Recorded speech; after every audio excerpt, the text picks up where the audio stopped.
Then the design stage. So basically, once the solution has been defined, the design team is involved to come up with the design prototype. A design prototype basically aims to showcase what the final product would look like. It's designed to look and feel as real as possible, but in the end, it's just pictures stitched together to give the illusion that it's a product.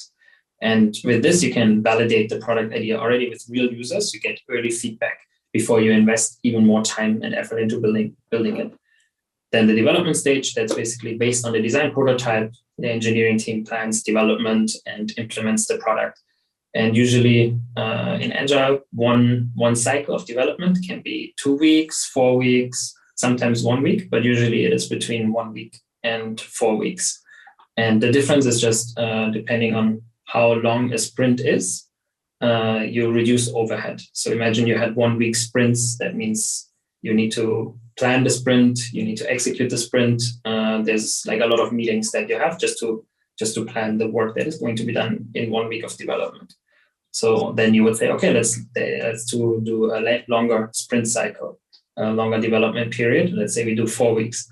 But then you're locked in with what you planned to develop for 4 weeks. And sometimes that's too long. Like if an urgent bug or an urgent feature comes up, you don't want to wait 4 weeks for you to be able to plan it and slot it in. So companies try to find the sweet spot between those 1 and 4 weeks, whatever works best for them. And also important to note, I was now mentioning mostly it's about like new products or new features, but usually in the amount of work that is planned for one of these sprints, you also have like tasks or bug fixes, small improvements that also come up during the development of any product, any improvement that you plan. So after development, it goes into testing. So where the QA team or whoever in your company is responsible for testing, then make sure that the product is bug-free.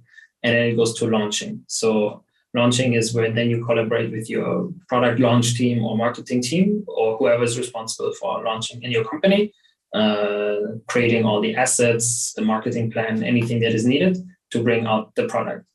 And then you bring it to market. And that's the moment where actual users are going to use it. And you can then learn, you can look into the data, you can talk to your actual customers who are using it.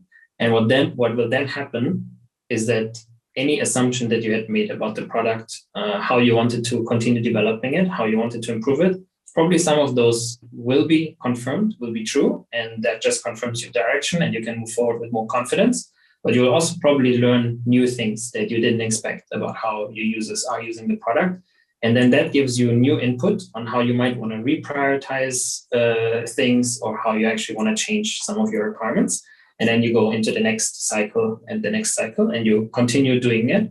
And basically over the whole lifetime of a product, you will continue doing that.